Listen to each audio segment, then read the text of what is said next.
Theater School Rejects is back, baby. We returned to Flappers. This is podcast 58. Woo! And we just did a show, and it was fun. And I'm joined once again by Richard Older. Hey, hello. You can find him at RK Older at Twitter and the Instagram. And one day soon, he'll buy his website back. Right. And you can find me at Love is Cthulhu on Twitter, or you can find me at dougxcomedy.com. And you can find my shirts at misanthropesunited.com.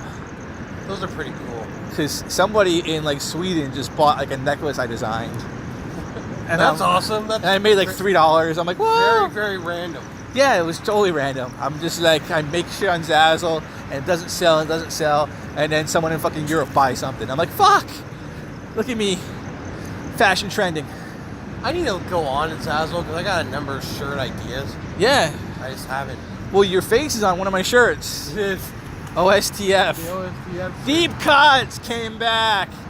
He did. And he did good. He did good.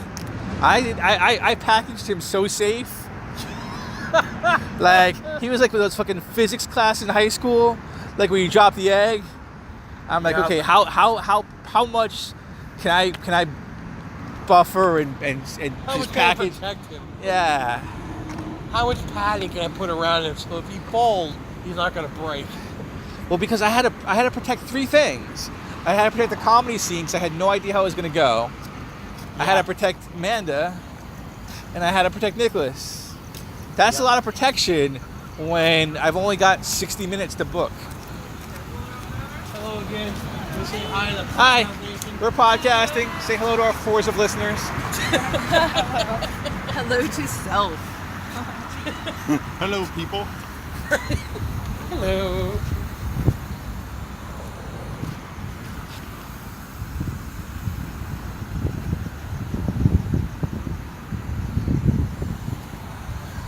When's it gonna get weird? When you hesitate, I'm like, oh shit, is this gonna get weird? Wait, I was like, oh, okay. Yeah, I didn't expect this. Hi again. Anyway, our fours of listeners, which apparently still includes Veronica. She may still listen. She seemed to indicate that she did.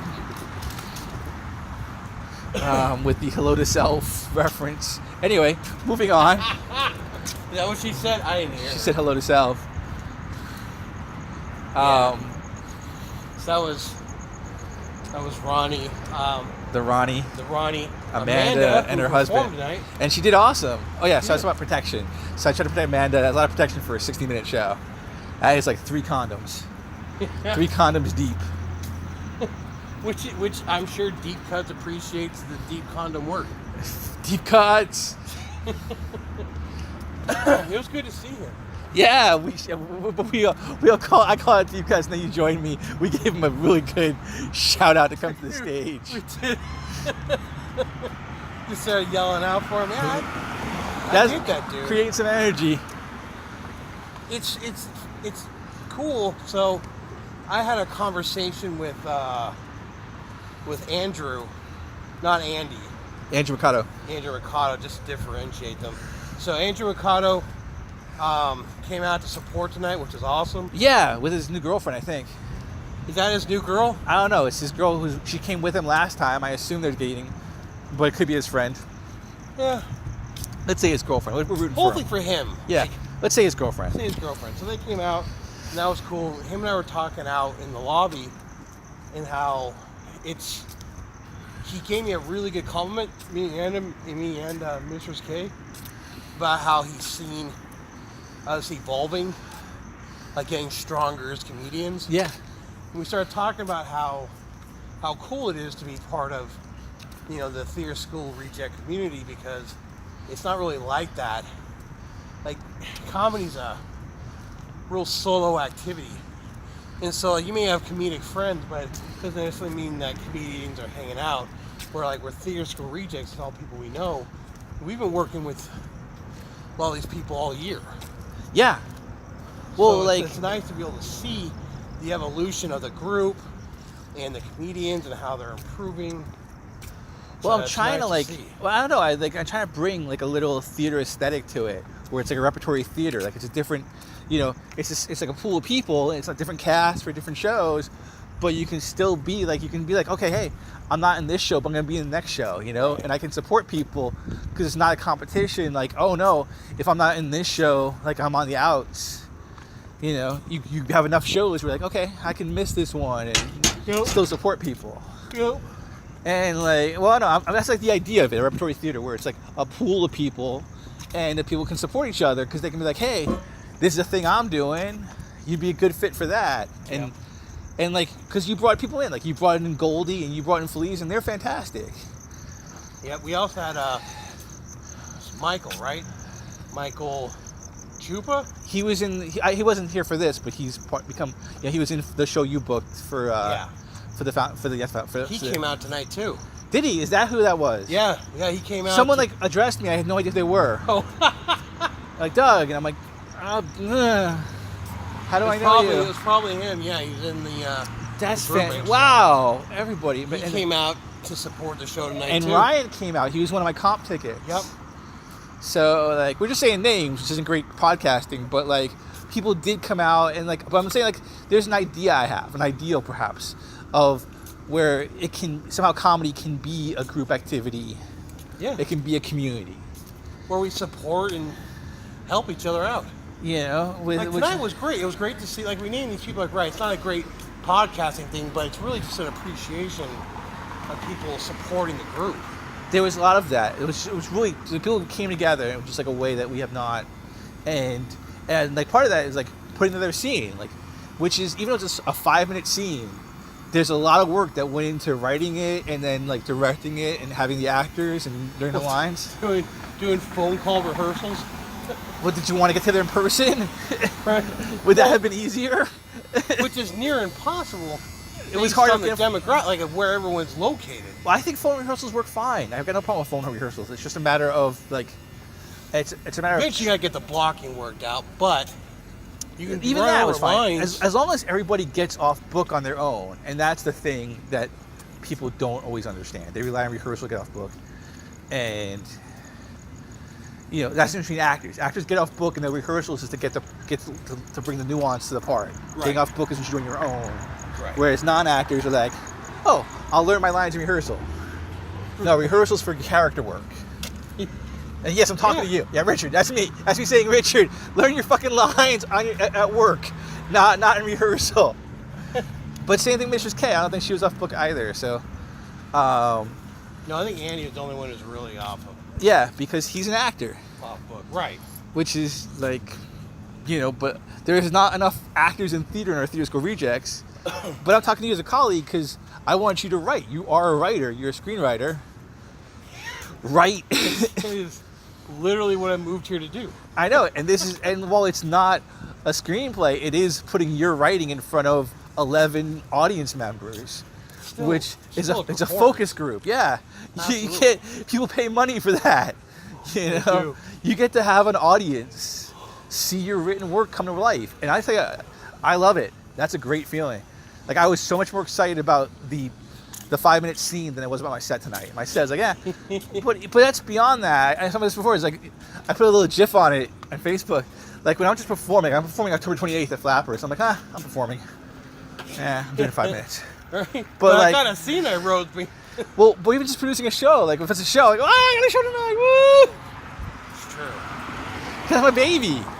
It's like, I don't know, 5 minutes is hard for me to get excited about 5 minutes, but like an hour and a half of something I created, I'm all over that. And the GIF I used was Animal jumping around in the Muppet Show. Because I'm like, but seriously, like for just performing, I'm like, okay, 2 hours before, what the fuck am I going to say? And I never know what I'm going to say 2 hours before. So 2 hours as I'm driving over, what the fuck am I going to say? I got to come up with something. Like I've never done comedy before. Like, holy shit, I hate everything I've ever made a joke on stage. All of it. I hate it all. And I'm trying to think of brand new material 2 hours beforehand. Like, I need something new. I hate everything. Shit's stale and old. Whereas I'm just, like, I have been thinking lately about trying to build something larger.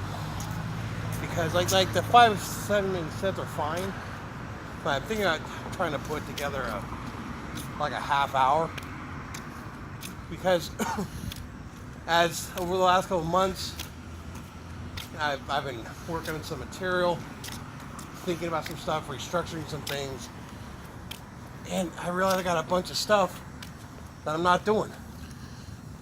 So I kind of want to. Well, where would you put the half? Where would you put this? Where would you do it? I don't know. That's part of the problem. Like Josh Snyder, who is a comic comedic friend / acquaintance of ours, had the same problem. Like, he's doing 5 to 10 minute spots at Flappers, but put out his first album. Well, yeah, on like Comedy Kitty or not comedy, a Music Kitty or something, which I want to do. Right. Like, I want to, because like that's how, because you have to put up there, and then it links to Spotify. That's how you get on Spotify, is by putting it up on these other websites. Oh, okay. Like Music Yeah, I know Cloud he or sells something. it through CD Baby too, I think. CD Baby, yeah, you got to put it on CD Baby, and that's what gets to Spotify. Oh, okay. Because I looked up Spotify, and you've got to put it up. But I'm like, but CD Baby seems like for music, not for comedy. But it looks like you could do comedy, and I'm just, that fucking shit intimidates me, man. I'm like, I want to like, because I can put the podcast up there, I can put my sets up there. Oh, up on YouTube. Well, on YouTube, but well, also on CD Baby. Oh, no shit. And then get on Spotify. That's what Josh did. He uploaded his stuff to CD Baby. Yeah. I know you can put the podcast and all that other stuff up there. That's kind of cool. Well, I mean, I think you can put anything you want up there as long as it's an MP3 file. But I've been thinking about putting an album together. Like, I'm starting to get enough material where I think I can pull it off. But what would you do? Record it in the studio, or would you do it live? I think it should be done live. Well, that's what I'm saying. What venue you can do a half an hour at? Right. Where am I going to get a... Because I'm like, you can put it online anywhere you want, but it has to be recorded. And where are you going to record it? Someplace. Well, I mean, like, you don't want to record a half-hour special and then not have anybody there. Well, I mean, you could do it theoretically. Like, the cheapest place I know is you know, the yoga studio. Yeah. You know, if you ever had $60 to spare. Well, I'm just saying, like, but even then, like, I have $60, but like, I don't want to do, you know, well, I mean, I could do half an hour, but then, you know, who's gonna be in the audience? That's the tough part. Like, you know, if I do 15 minutes, which I often do, that gives me an hour and 15 minutes to book other comics. Yep. And comics bring people. Yep. Like Dave and his magic flute. It's amazing to me that, like, I like that guy's bit. I think David does a fine job. The flute always makes me kind of giggle. But there's some people that have really taken to that. Oh, him and Mrs. K going back and forth. Yes. She Yeah. is a good audience member. She really is. So I put her in your spot. I gave her the lead off. Yeah. And I felt good about it. But she did all right. I thought she did really brought the energy up. I was really happy with the way the. I mean, I'm gonna be fair. I didn't watch her set. She's, No, you did. Yeah, but like you were studying. Yeah, I was studying. I was up next. But like I was focused on what I was doing. Well, like, so I told Andrew that I think it's that giving everyone 7 minutes is the wrong way to go because he's going to go base 7. I'm like, I think 5 minutes moves the show faster, and then you give 2 people 10 and then the headliner 15. Yeah. You know, maybe a couple people 7. And then I fucking walk into Fountain Valley, and I start writing the set. It's like this about a minute before the show, and I gave everybody 7. Right after I told Andrew, no, I don't think that's the way to go. And I messaged him, like, look, clearly I did the exact thing I told you not to do, but here's why. I was writing it a minute beforehand, and I didn't want to, like, you know, and no one had brought, like, a bunch of people, so it wasn't like I could say, okay, this person gets 10 because they brought, like, 4 people. Right. So, like, I had no, and it was also, like, I don't have anyone that, to me, like, well, I couldn't give you 10 because you were doing the roast battle. Right. So I was going to give you 15 minutes of stage time. And there was Which no... I got. Right, but I mean, I wasn't going to give you 15... Like, you got 7 and 5, so that's 12, but you didn't get, like, 15 if you had done 10 and 5. And no one there was, like, next level for me. Like, there was no one, like Felice is next level, or Jacqueline's next level, Kelly Ryan, Erica Innes. Like Yeah. those are my 10, and you obviously those are my 10-minute peoples. And like Nathan Wickoff hasn't gotten to the point where I'm like 10 minutes. Andrew's not a 10-minute, you know. So there was no one there like to give 10 minutes to that I thought was like, okay, you're at the next level. So I gave everybody 7. Either talent-wise or from audience. Yeah, there was no one who did the audience stand out, and there's nobody who I was like, okay, you're my, you know, sub headliner thing. So everybody got 7. Just, It worked and out. I had a minute, but today, like, but I'm going to contrast that with, I had time, like a half hour to line this up and really think about the lineup and be like, and I gave Goldie 7 because she's like, I'm bringing 3 to 5 people. I'm like, okay, you got to bring 3 to 5 people to get 7 minutes. She's like, okay, I am, and then didn't. So she's not getting 7 next time.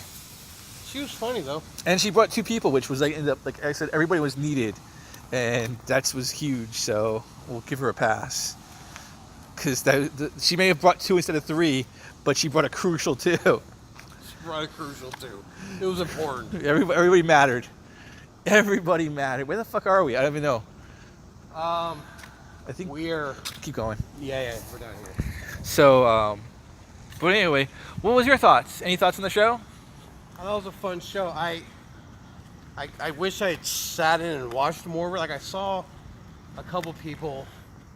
Like I went in and sat and watched Amanda, just because I wanted to be there to support her. She did great. She did great. Deep cuts. I sat in and watched deep cuts. I watched Goldie. Oh yeah, Goldie did fantastic. Yeah, she I was have very not good. seen her before. She brought it. Yeah. Wait, have I seen her before? I don't think so. Because you I brought have, Felice. You but- brought Felice in for the Fountain Valley show. Yeah. But I've never seen Goldie before. You just told me about her. Yeah. Yeah, I knew she was out of the country for a short bit, doing some work in Canada. And earlier in the year, I knew her and seen her perform, and thought she was, you know, fairly talented. Thought she was pretty funny. She's a good fit. Like I think So she'll like work I with us. ran into her, I think right before Flappers cut me off. Which I mean I shouldn't be talking shit about them, but Well, they did. But you got some But they classes. did. Yeah. Well, so, okay. What about that? Veronica and Nathan, Amanda's husband, are going to do comedy classes. right. I'm surprised he's not taking his wife. Well, she's working that day. Oh shit. Well, that's the way that goes. Right, they're gonna go to a comedy class. That's a date night comedy Date class. night. She is taken to it.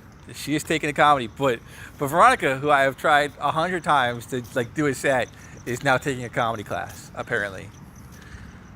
Yep. Apparently. Apparently. Yes, I saw those folks. There are a couple people I wanted to see, but I was busy talking to people out in the lobby. But it was a fun show. I thought the show flowed well. I thought the scene that you wrote entertained people. Yeah. People laughed. Did that inspire you? Like, are you like, okay, man, I gotta fucking get off this shit and fucking write a scene now? Kind of. I'm trying to taper it a little bit because I get myself excited about these things, and then when I have to do them, Well, but like, you can farm it out. All you gotta do is write it. You can have someone else direct it. You have other actors performing it. You gotta perform in it. oh yeah, I mean, like, all you gotta do is write.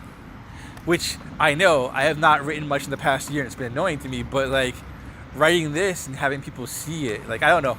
Like, to me, 10 people, 20 people, 100 people, fucking, if I write and somebody sees it and is entertained, that's fucking all I'm asking for. yeah, Like, Yeah, because so much of absolutely. what you write is unseen Yes. forever.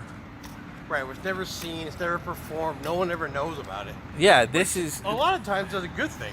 well, possibly, but like, you know, that's not what you're writing for. And like, I'm surprised more people aren't excited about writing for it. The only person I've been who's excited to write about it is fucking Natalie, who like told me she wanted to write Cooking with Adolf about Adolf Hitler in a cooking show. And I was like, I didn't think I had to make this a clear rule, but no Hitler references. I thought that was understood, but apparently, but that's why I'm like, everyone's got to send me their shit, and even you guys, you know, only person who doesn't have to is, well, who ends up not having to is, I guess Mrs. K wrote something, but she's doing it for the show she's show running. So Oh, well. since it's not my show, I'm like, okay, I guess I don't need to see it because it's her your fucking show. show. Yeah. Yeah, But- I do want to do it. Like, I haven't seen anybody saying my words out loud In a long in time. a long time. Yeah, that's what I'm saying. But I know, like, well, the work schedule has killed your fucking creativity for a bit. Yeah, the graveyard hours are a fucking disaster. Well, I'm But, I mean, hoping. come Tuesday, that shit's over. Yeah, and then you can fucking let the juices flow. Anyway, you can barely hear us. This is Theater School Research, the podcast. Goodbye. DougXComedy.com, RK Older on Twitter and Instagram.